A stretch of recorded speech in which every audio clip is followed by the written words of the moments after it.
Hello, welcome to Gardener's World. I'm just supporting this clematis. It's a group 3 clematis, which means that it flowers late, starts in July and goes on into autumn with a mass of small flowers. And they carry their flowers on new growth. So you cut them right back in March or April, you get a big growth splurge, and if you don't support them, that splurge just goes everywhere. So they do need tying up. And rather than tie them in individually, I'm wrapping the string around the bean sticks, and you just tuck them all inside. On today's programme, we meet a passionate grower of tropical plants who prizes foliage over flowers. A lot of plants that I like, a lot of people might say, oh, I don't know why you would grow that. But I love things that are spiky, dark and horrible.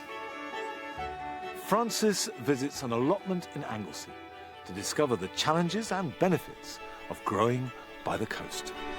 I only have 2 grapes on my allotment, but this inspires me to get more. It's fantastic, isn't it? Would you like some cuttings? Oh, do you have some? I have some down here. And I shall be splitting some grasses in the grass border and also checking up on the seed bed that I made a few weeks ago for my brassicas.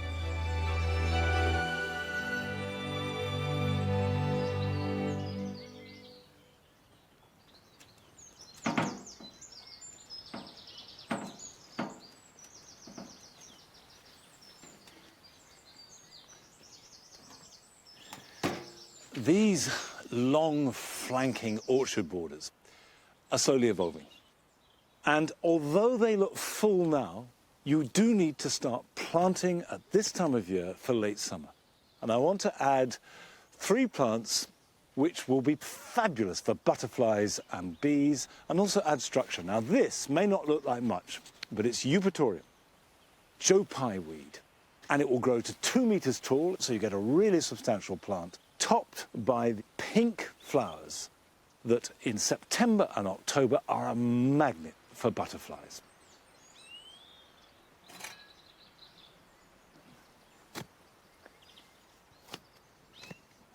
My clay soil and the high rainfall means that this is going to be really at home. But if you have very light soil, if it's chalky or sandy, you'll need to bulk it up. This loves moisture.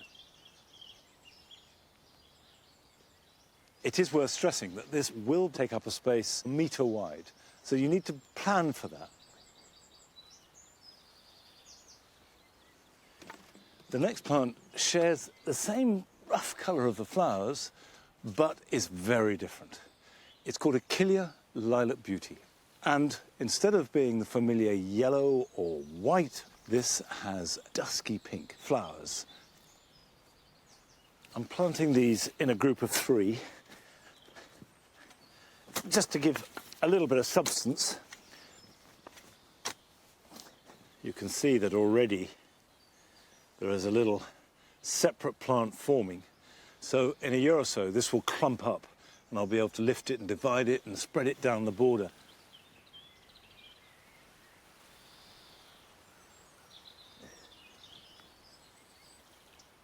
Now the final plant is a form of cow parsley. There is a garden variety called Ravenswing. This has dark, chocolate-coloured foliage and stems with white, slightly pinky flowers.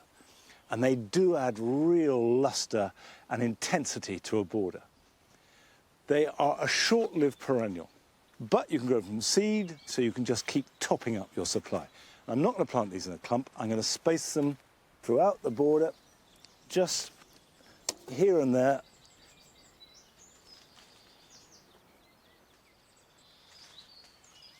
All these 3 plants are connected by light foliage and also their umbels or plates of flower, which look great but also are really good for insects. But some gardens still manage to look really good with hardly any flowers at all. We went down to Sandwich in Kent to visit the garden of Philip Ostenbrink, because he is a gardener who manages to make his garden rich and varied and full of interest simply by using foliage alone. In my day job, I'm a head gardener at Canterbury Cathedral. I have not a lot of hobbies outside of gardening or visiting nurseries and everything. My garden is a tropical jungle garden, and what I really like in my garden is that I've got loads of foliage in there, and that's my main thing really, is foliage plants. I love foliage because it just lasts so long, because it starts, of course, in spring when things come up. With flowers, they tend to go over quite quickly. You can get different colours, of course, with the foliage, and all the different shapes that foliage has. I love to combine those. So, for instance, I wouldn't put things together that are too similar in foliage, shape or colour. What I've got here, I've got some combinations of different foliage.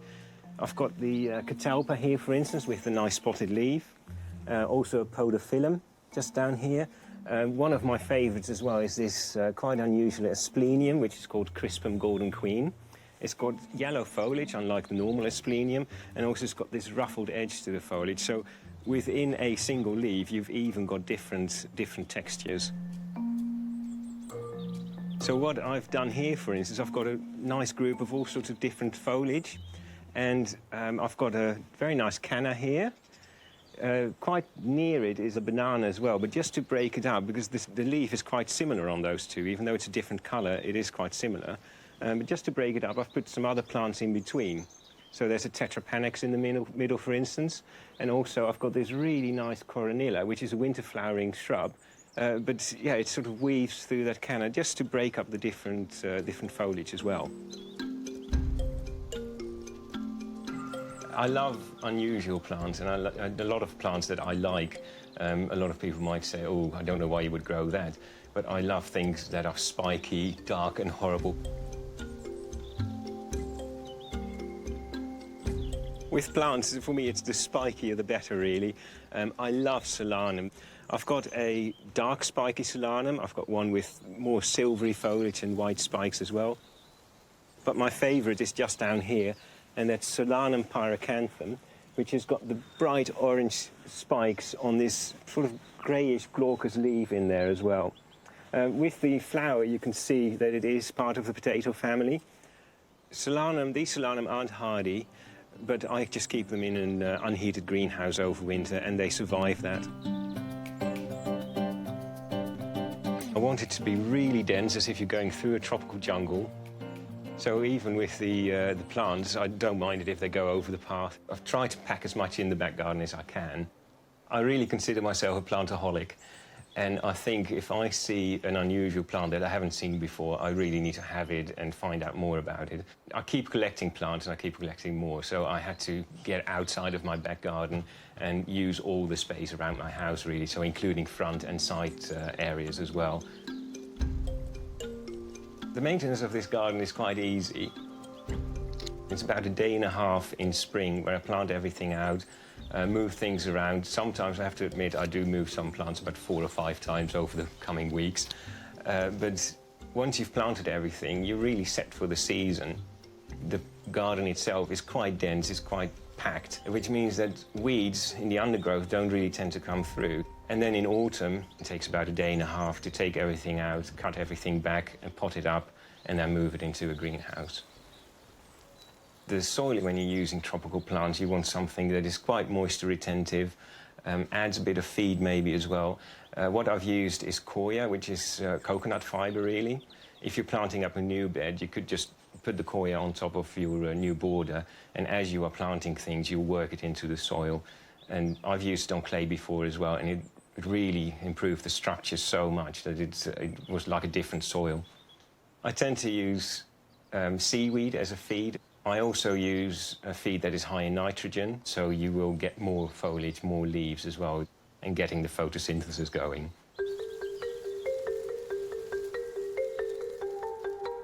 I have a national collection of Aspidistra elatio, which is the cast iron plant. I think every household should have an Aspidistra, because a lot of people have a dark hallway maybe, or a dark room. As a houseplant, it is ideal. It sort of purifies the air as well, as houseplants do. It's just a really nice plant, and the nice thing about Aspidistra elatio as well is that they are quite hardy, so you can also use them in the garden. Gardening and plants are definitely an obsession for me, so I think I will always be in gardening.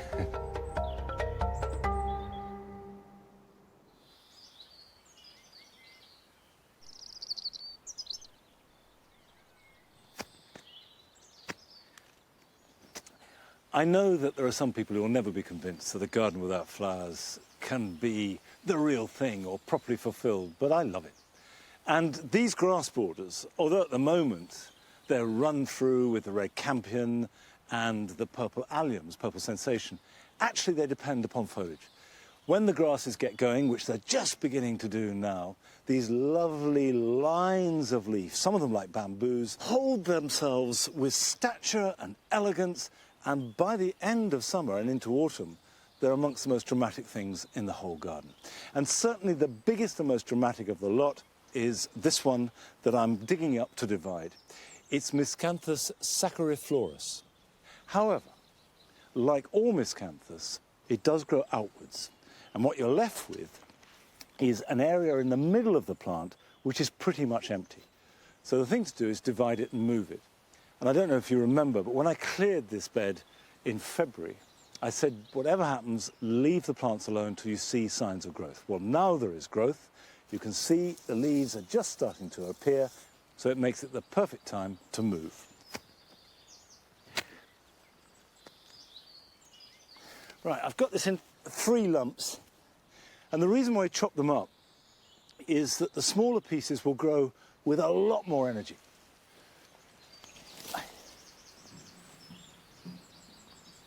Hey, come on. The last one.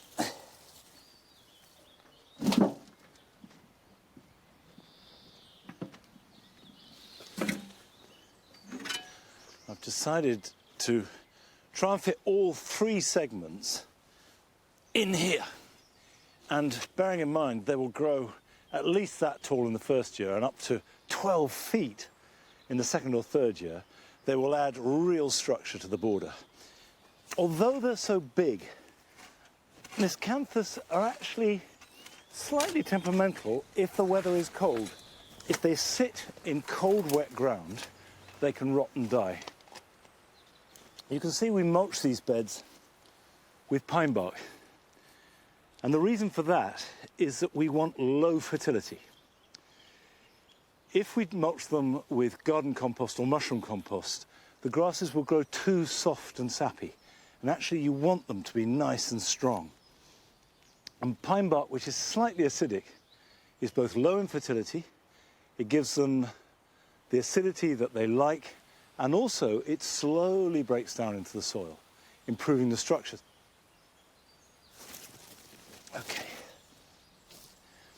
And if this seems like a lot of work, just to encourage some grasses to grow, it's worth stressing that I planted these in 2011, so this is the first time that I've divided or moved any of them. So that's 8 years for them to bulk up, and I probably won't need to do this again for another 5 or 6 years. Other than cut them back in spring, there is nothing else that grasses demand of you. So they look great, they're really dramatic. You can have them in a border, you can have a prairie planting, and they must be about the lowest maintenance gardening there is.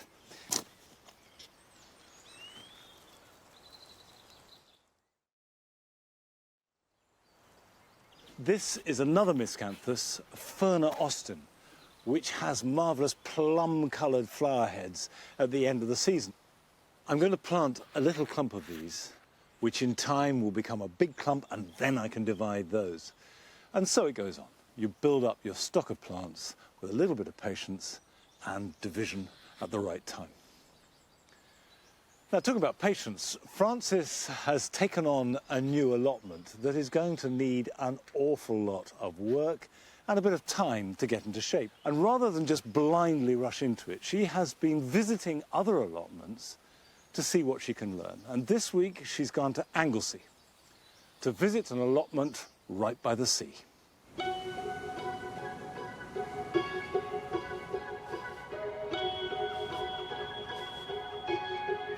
Today I'm a long way from my allotment in Kent. I've travelled up here to the beautiful island of Anglesey to meet some allotmenteers who face similar challenges to me because of their location. The allotment holders here in the town of Beaumaris have plots situated right on the coast. Growing plants and produce here comes with its positives and its negatives. So I'm keen to speak to the growers and get any tips I can to help me on my allotment back home.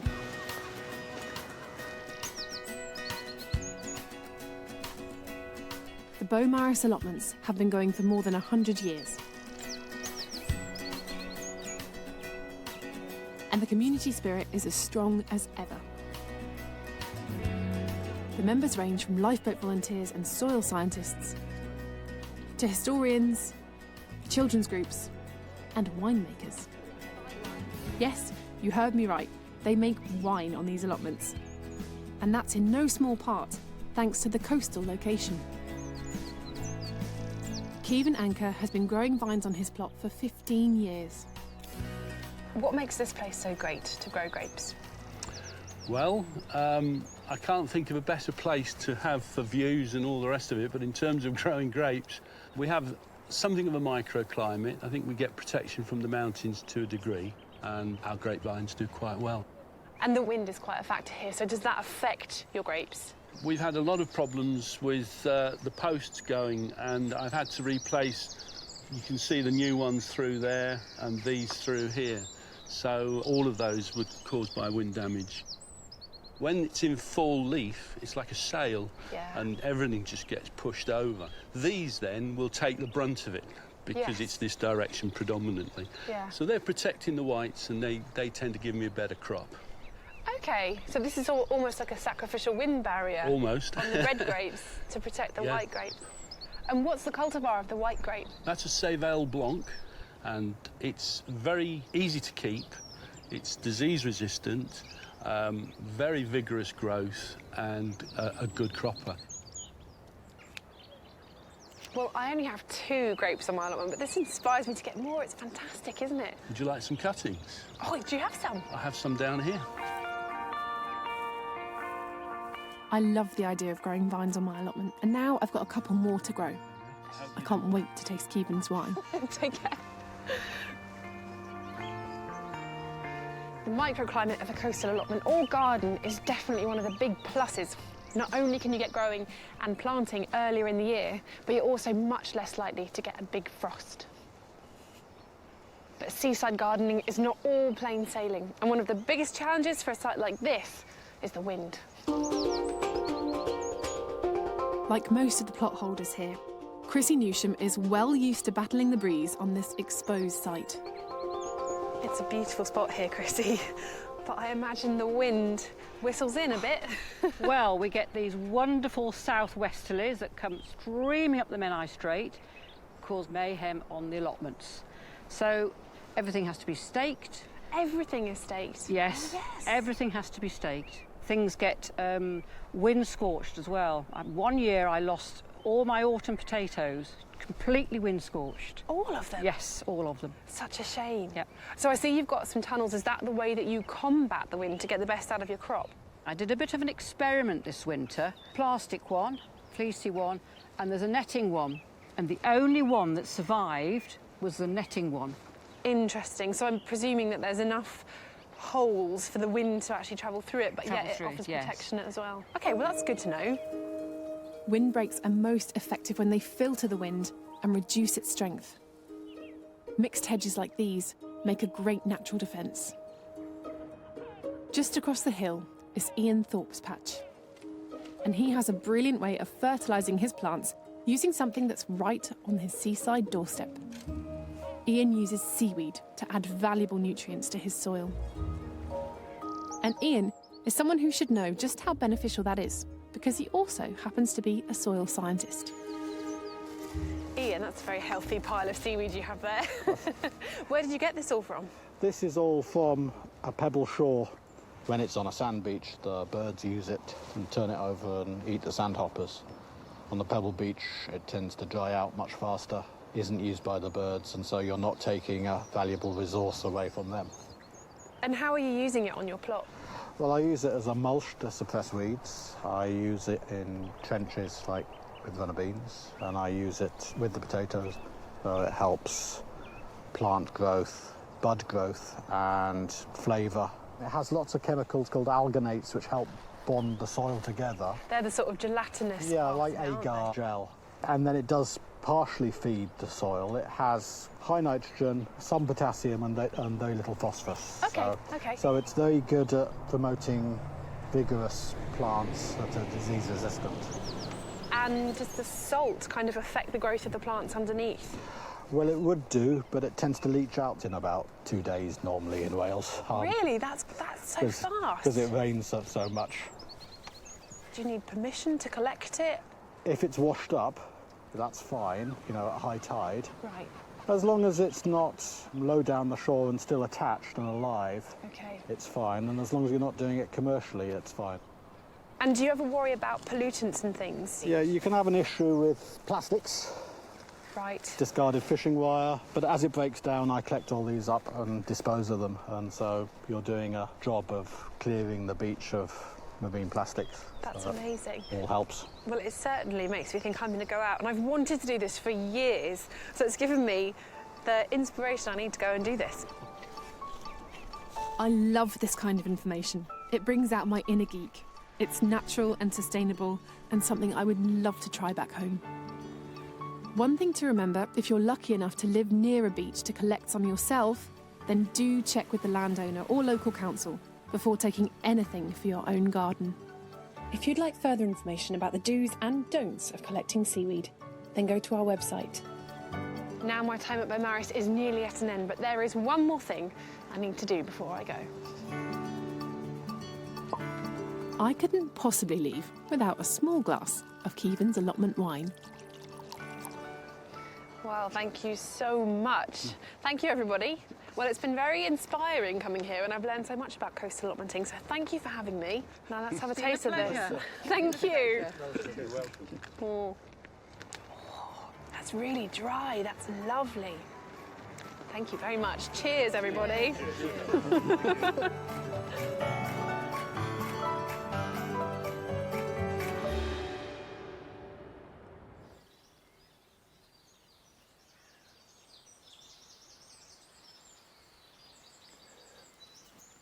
Visit any allotment anywhere in the country, and two things become apparent. One is that there is no such thing as the perfect site, and two is the way that there's such a wealth of human experience as well as horticultural. And you always come away feeling somehow enriched as a person as well as a gardener. Now, what I'm doing here is thinning the seeds in the outdoor seedbed I made. This is part of trying to use less plastic in the garden. When I was growing up, we always had a seedbed on the go, and they were used predominantly for vegetables or biennials. So the brassica family in general is really good. And I've got rows that I put in here a few weeks ago. Germination hasn't been bad at all, and now I'm thinning. It is really important to thin ruthlessly. What we're after are nice, strong plants. You can see in these pots, I've got plants that were sown in the greenhouse, but these in many ways are going to be better because from the very beginning they're adapting to the microorganisms in the soil, the bacteria and the fungi. And that means that when they're transplanted, they will adapt much quicker. And so, in theory, these will always be healthier. And of course, I'm not using any plastic. So, a seedbed, if you can make it and if you've got room, is a good thing. But these seedlings must have a chance in life. And for that, they need a good root system. And for that, they need space. Now, coming up, Adam goes to Rutland to visit an inspirational garden. There's something very fundamental about getting your hands in the soil, isn't there? Yeah, you're talking to the converted, yeah, definitely. But first we join Joe and Flo as they visit a very special project in Darlington, County Durham. Today we've come to help a very special project.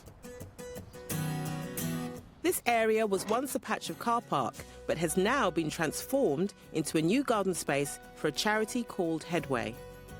All of the people who use this site are survivors of a condition that is almost completely invisible. They've all suffered some kind of brain injury. Now, this space aims to give them somewhere to relax, socialise, and most importantly, grow. We've only got a day to give this gardening project a helping hand, so I'm keen to find out more from head of the project, Nicola Hughes. Brain injury can actually be wide-ranging, changes a person. If you think about even what makes up a personality, your personality is from the way that you think, the way that you feel, the way that you process information. And obviously all of that starts from the brain, but it's the wider effects that it has on the family. For some, and for many, and certainly for me, it is a grieving process that doesn't have closure. It's for life. In 2011, Nicola's husband, Olwyn, had a brain hemorrhage and a fall. And after many months in hospital, he was sent home. Probably the most scared I've ever been in my life, because effectively, a stranger who vaguely resembled a man I once married came home with no support, no direction, other than an outpatient appointment for a couple of months later. How can we help? We think it would be fabulous for you to advise us on some of the plants that we can think about, to give some of our members a purpose to come and actually be responsible for maintaining certain areas. The vision is that once we start to get a little bit of experience, we are a bunch of amateurs in the garden, actually growing things and hopefully eat some of the vegetables that are going to be grown here. Definitely eat some of the vegetables. Right, it's time to get going. They've got a whole section down the bottom with raised beds, and they've also got a more relaxing space with seating, beds and planters. But they're empty, so we need to get some plants in. I've got some ideas. So we're planning to fill it with stuff that works in two ways. Near the seating areas, we're going for plants that offer beauty and relaxation. But at the working end, all those raised beds will be filled with produce that require some proper maintenance and care from the members, which will mean new responsibilities and new skills. Now, the project has around 60 members and 11 volunteers who are all keen to get involved with the garden. While they're getting on with the planting, I'm meeting Josh. Brain injury can happen to anyone at any time, but for Josh, his world was turned upside down when he was diagnosed with encephalitis, where his immune system started to attack his own brain cells. How have things changed for you in the past year then? I mean, I've lost my flat that I had. I'm not able to live independently. I had to move back in with my mum and dad. They've been really supportive. I used to be very active. I enjoyed running. I can't do that because of my fatigue levels. It's hard to accept that I need help. Because I used to be the one that helps, whereas now I'm on the other side. Since joining the Headway project, Josh has found much needed support, and it's the garden that has been the driving force in boosting his confidence and his hopes for the future. It's become a safe place for me. I feel like I was lost in an ocean before, and now I've got a little island that I can come to. It's hard to explain. What's been your involvement in the garden then? Well, initially I wasn't very interested in the garden club, but it became more of a social thing. I was driving past one of the local garden centres and I just thought, do you know what? The old me would have walked in there, bish bosh, asked X, Y and Z, and I just said to myself, just do it. What have you got to lose? And we got a lot of donations in for flowers, for extra vegetables, plant pots. And how did that make you feel? That achievement? A bit like the old me. A bit more like the old me. Now, considering this garden was actually a car park about 6 months ago, we need to get this space greened up. So I've got a plan to turn some boring fence into a green wall. Amy Crosby has been volunteering with the project since her dad suffered a brain injury 3 years ago. And she now heads up the newly formed gardening group. The sensory side of things is often where members have deficits in smell or in their perception. So I think to have something that is not only looks beautiful but that smells really nice will hopefully have a real calming effect on them. These pocket planters are easy to install, and we're going to fill them with all kinds of herbal goodies. The only thing I was thinking as far as arranging them is that if you put a mint somewhere like that next to a little lavender and a thyme, it will get much bigger and crowd it out and shade it out, actually. Okay. Yeah. So maybe if we sort of put a couple next to each other. Thyme will need to be up the top somewhere, I would say. I don't want to get too designery with it. But also, every year, these can be changed. You know, you can take some out. Some of them are annual herbs anyway. Then they will need watering pretty regularly because they are all in containers. I'm getting some strawberries in with one of the volunteers. Strawberries are perfect because they need a bit of TLC, but the rewards are sweet. Wow, loads of strawberries. Let's get planting. Yes. All right. Once the fruit starts to form, just lay some straw underneath to stop them rotting. This garden is all about keeping the members busy and motivated, and Stephen has been busier than most. Nice. He suffered a brain injury 25 years ago after he was assaulted, but his condition hasn't stopped him using his handyman skills around the site by designing and building these fantastic planters. So you've been involved in making all the planters in this garden? Oh, yeah. It was me that thought of it, and they thought, oh, yeah, we'll go for that. How about your involvement in this place? What does that mean to you? Oh, it's a non-judgmental place. It's somewhere where, you know, I tend to come up with, what's the posh word is, I forgot what you call it now. I'll have to get my card out. What do you mean? What card? What you got? I've got this card here. Oh, yeah? It helps you explain, like, to local authorities if you know, when you can't find the words, just like I did there. Yeah. So can I have a quick look at that? Yeah. So, yeah, brain injury identity card. My name is Stephen Lindsay. I have a brain injury, and as a result, I have memory loss. I have attention and concentration difficulties. I have mobility difficulties, and my behaviour can be disinhibited. And there's a lot of people out there who can definitely vouch for that, which I've said before. This is like your calling card, yeah, isn't it's it? like my get-out-of-jail-free card. Do you find you're more relaxed outdoors in a garden environment? Yeah, and when people get a bit emotional, which we all do, we come outside and it's you're still under the umbrella of headways, and you know, sometimes people need 5 minutes, and it's ideal. It's like a mini escape. Without the constant support, I wouldn't want to say the wrong thing, but some of us might not have been here by now. Right. And it's just it gives you that inspiration to crack on and stick with it. There is help out there. It's just finding it. Stephen has done a cracking job on the planter, so it's time to fill it with a real showstopper, and chosen the Sonetti for its gorgeous colour. And as it's in a planter, it'll need plenty of water to keep it looking stunning. Over in the raised beds, they've got high hopes for high yields. Again, we're going for stuff that needs plenty of care and attention so the members can get fully involved. While the last of the veggies go in, I'm just finishing off the pocket planter.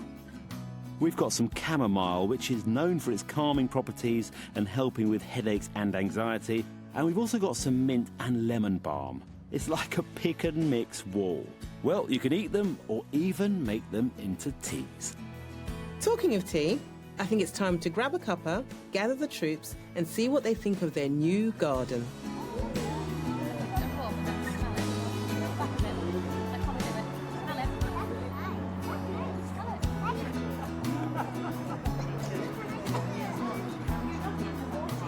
You smell? It is like lemon. The transformation, not just in terms of the garden, but also in terms of what it's going to give our members, is just phenomenal. I think it's absolutely brilliant, and you know, one of our mottos for this garden was to plant a garden is to believe in tomorrow. Many of the members that we get come here and actually they don't really want a tomorrow, and I think this garden gives them an opportunity, and this place gives them an opportunity to actually believe that a tomorrow is achievable.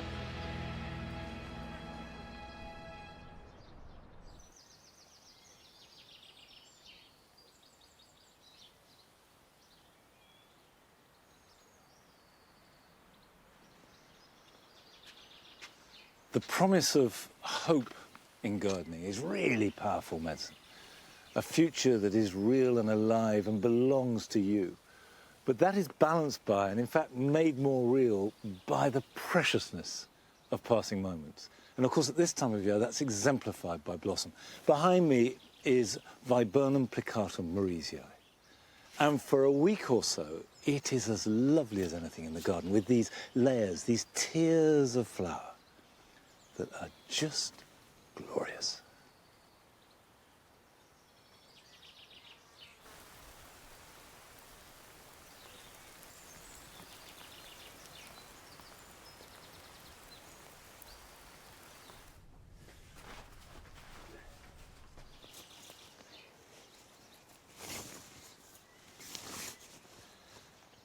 When I made this writing garden a few years ago, I wanted the presiding spirit to be cow parsley. I thought if I could make a garden that captured the spirit of it with a variety of planting, then that would spread the happiness I get from cow parsley right through the summer. Because I love that white, frothy effervescence that floats through the countryside.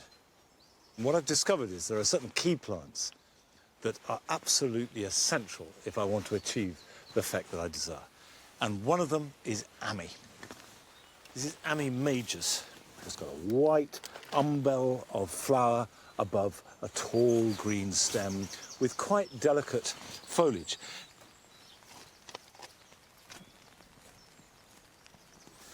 And you can see they're going to have to compete for a certain extent with the surrounding foliage, and this is to keep that energy going. If I wait for all the bulb foliage to die down, then there's going to be a bare space that won't be filled for weeks on end. And one of the skills of gardening is to keep it looking good all the time. This is Ami visnaga, which is a slightly lower plant. You can see it's got very different foliage. If I hold the two together, like that, and the umbel is distinctly rounded. And so you get this domed white head of tiny little florets, which also lasts longer. It's a really good doer. So if you find Ami majus a bit tricky, then Ami visnaga should be a lot easier. I sowed these in plugs in February. That will grow quickly and be at its best in June and July, and with the visnaga even into August. So a really good long flowering period.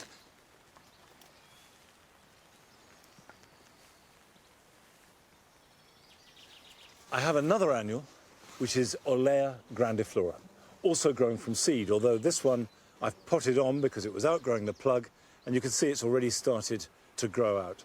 And Olea is one of those really superior plants, because each floret has the most perfectly proportioned petals. It's beautiful. And again, this white umbella which will flower for ages. So absolutely highly recommended. And although I've grown all these from seed, of course you can buy them. They are in garden centres now and in nurseries, and you can buy them as young plants. The last white umbella I'm adding to the garden is sweet Sicily. Now this is a herb, and the reason why I'm planting this is because it's a woodland herb that grows very well in shade. And what I've found here in the writing garden is that the hedge on that side, which is the south side of the garden, does block quite a lot of light. So I'm having to adjust the planting. As I get closer to the hedge, the plants need to be able to adapt to more and more shade.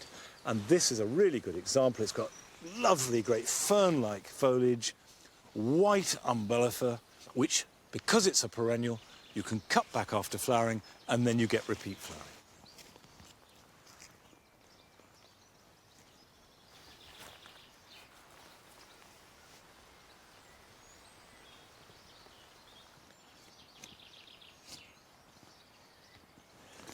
That sweet Sicily will grow to fill this space and also be quite happy in the shade in this corner.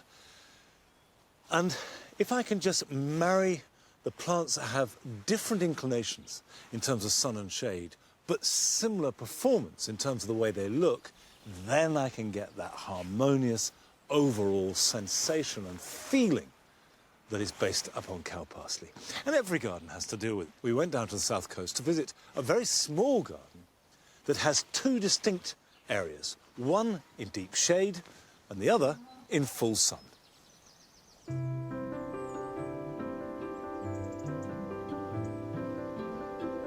This is my garden. I live in West Sussex, not far from the sea. I have two different environments here to work with. The lower section is in the shade, and therefore it's planted with hostas and ferns and shade-loving plants. The upper section, we get the sun all day.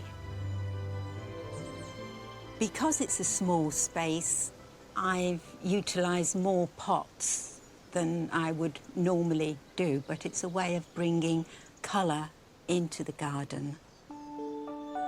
The section I love most about my garden is just by my lounge door. I have the Gertrude Jekyll rose there, I have the Christmas box, lily of the valley, and the scent from spring to summer is lovely. I have my morning coffee there, and the sun just peeps through. It makes me feel very calm. There's many ways of creating extra space in the garden. I just had a blank fence, but I then decided to make a border. I've got some old decking boards that I painted white, so that gave me height. And therefore, I could then build the soil level up enough so that I could plant climbers all along the fence. Opposite one of the windows was just a brick wall, and so my son built a living wall from pallets, which is half in the shade, and then in the afternoon it gets the sun.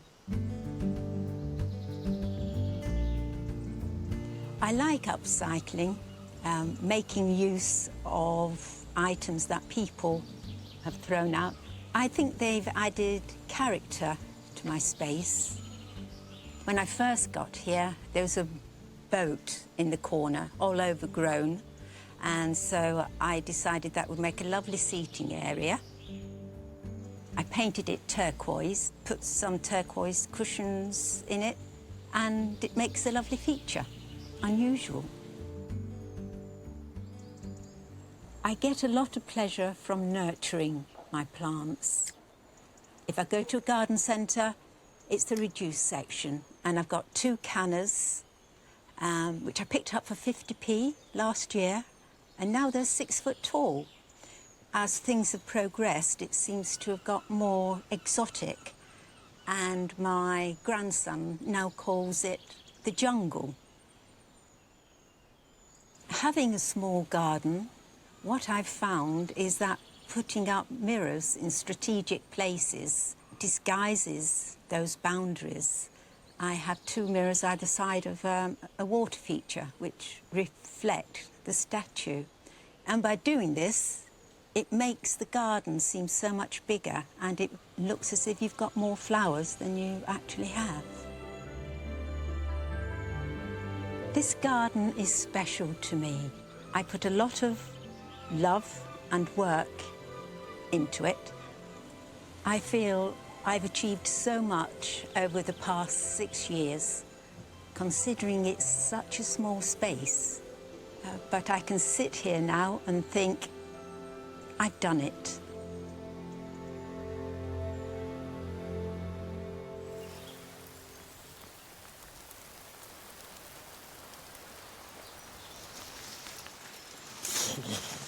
Whoa.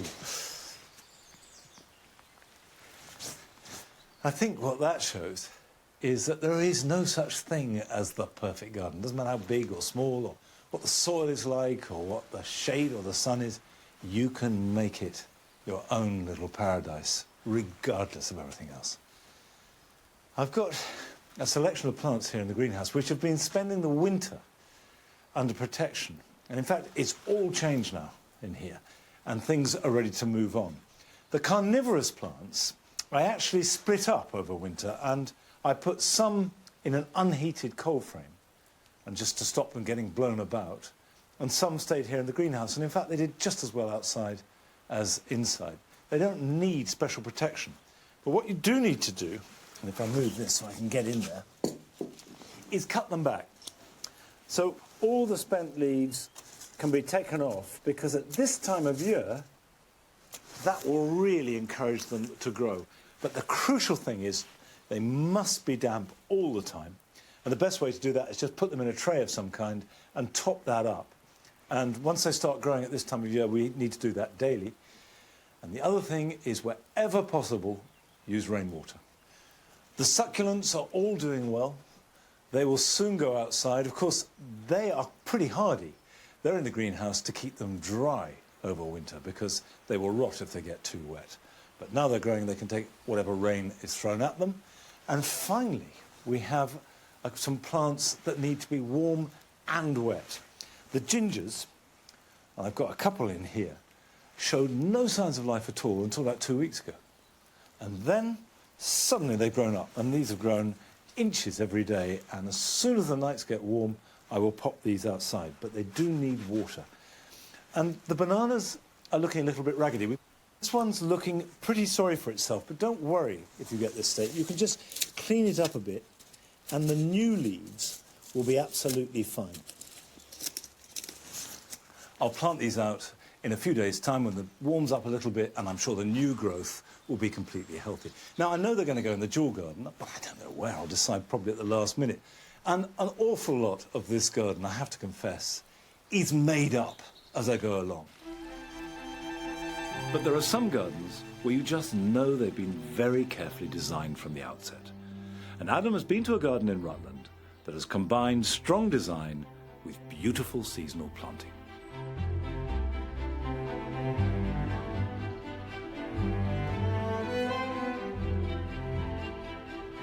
As soon as I walk into this garden, it puts a huge smile across my face. It really does. It feels good. You get the sense that it's really been thought through.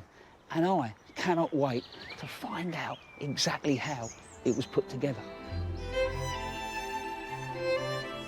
Sarah Furness lives at the old vicarage in Whissendine and has been working on her garden for the last 29 years.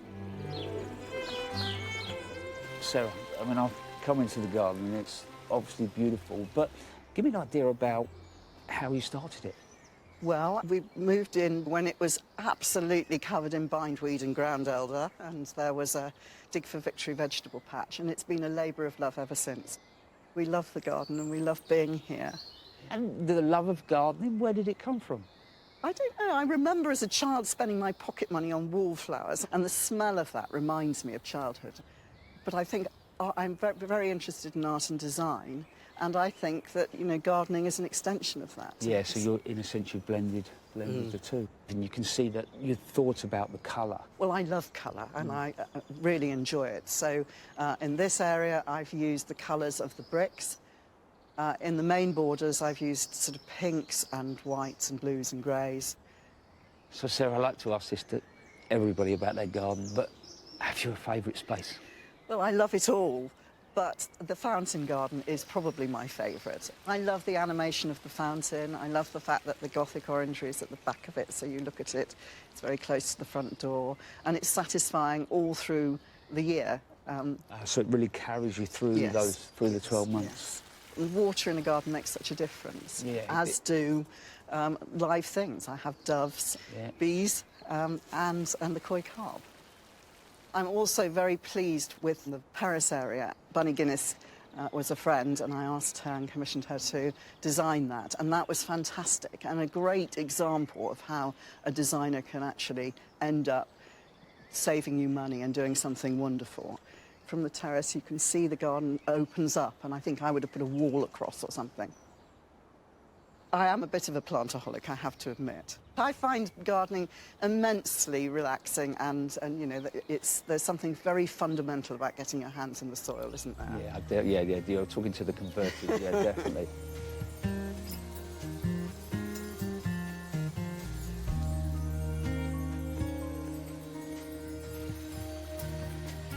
As I come into Sarah's fountain garden, the first thing that stands out for me is the atmosphere.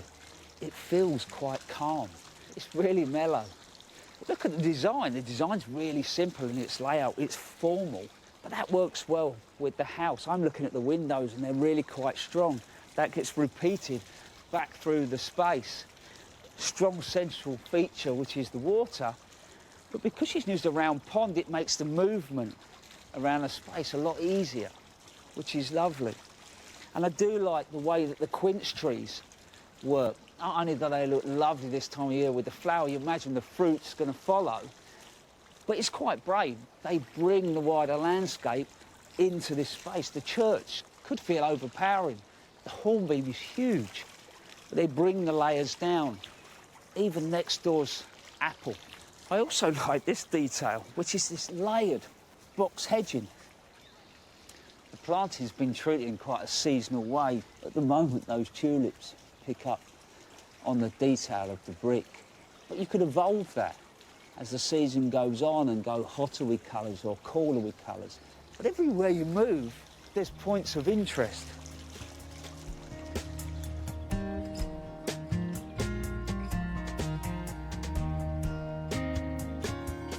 This little feature really caught my eye.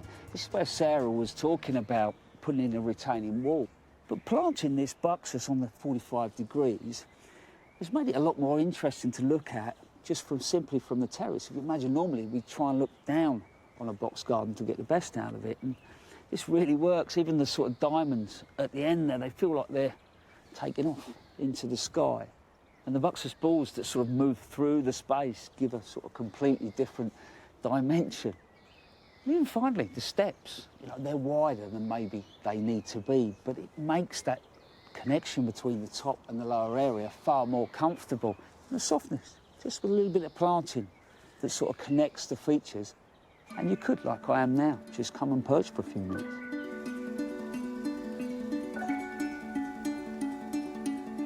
I look at this border and it's got a soft, cottagey feel to it. And it looks beautiful. There's a lovely rhythm with the acid of the euphorbia going through. You look closer and there's beautiful contrast and texture in the foliage. Sarah's committed a lot of area to plant. The depth of this border is really deep. Other thing here as well is the shrubs that have been used. Not only are they adding to the habitat of the garden, but they give a lovely rhythm. If I pick up at the back there with the dark berberis and then cotinus over there, and we come through to the weigela and that finishes with a nut, it gives a rhythm, but it also gives a structure to build the rest of the border off. It works really well.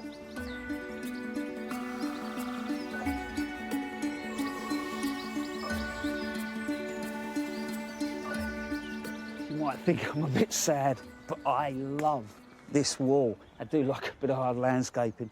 But the construction's really simple. The first layer of bricks is put in on the angle, and then the rest are just stacked. So it's a bit like dry stone walling, but with bricks. And it batters back, so it sort of really holds the soil in. It's a local detail. I think it's stunning.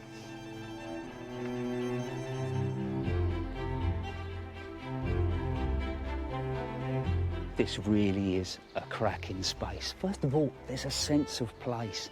You look at the architecture of the building, it sits comfortably with the garden. And then the planting, I know that it's going to provide colour and interest all throughout the year.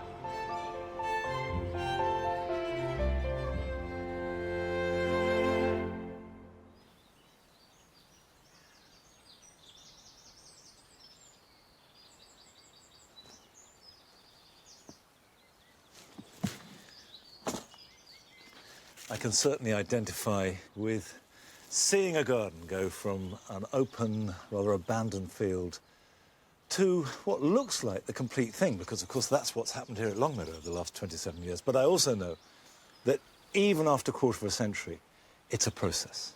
There will be changes, inevitably, and some of them perhaps quite dramatic.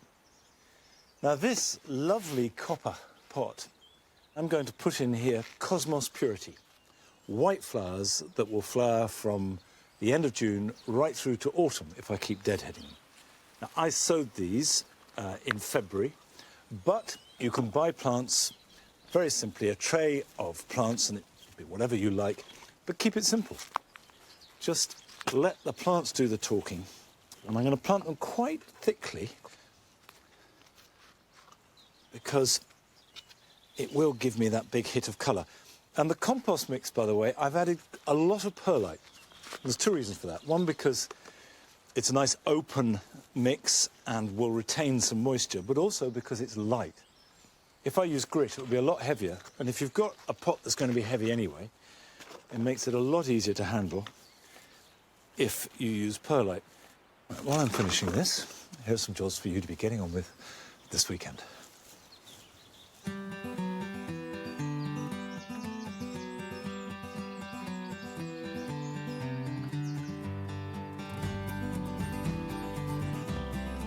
Now is a very good time to take softwood cuttings. I'm taking the new growth of rhododendron lutea and put it straight into a polythene bag. Strip off most of the leaves and cut just below a node. Place the cuttings into a free-draining compost with lots of perlite, water them, and then either put them into a propagator or cover them with a polythene bag. And they should strike and start to grow within a couple of weeks.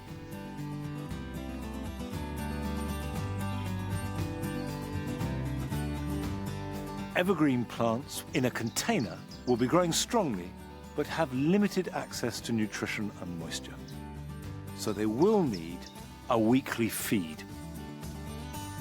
I like to use liquid seaweed, but a tomato feed will do the job just as well. Give them a good drench every week from now into autumn.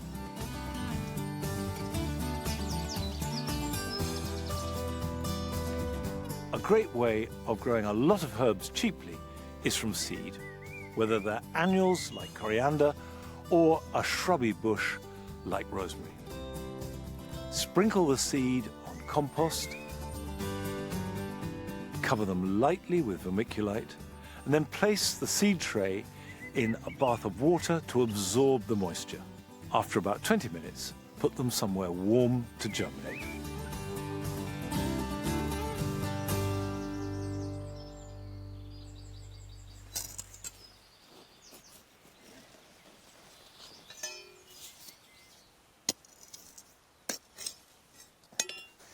It's all changed here on the mound. We were looking at this the other day. I thought, it's not right, it's not quite working. And this is partly because the Paradise Garden now is a place to put a lot of the pots that were here. And partly because we never find ourselves sitting on this terrace. So I'm taking up all this paving, leaving the central path, and I shall be planting this up so that the garden spills down like the Hanging Gardens of Babylon. Now, first of all, I've got to remove everything and then I can start planting. But I've run out of time today, so hopefully next time I will have moved forward. But until then, bye-bye.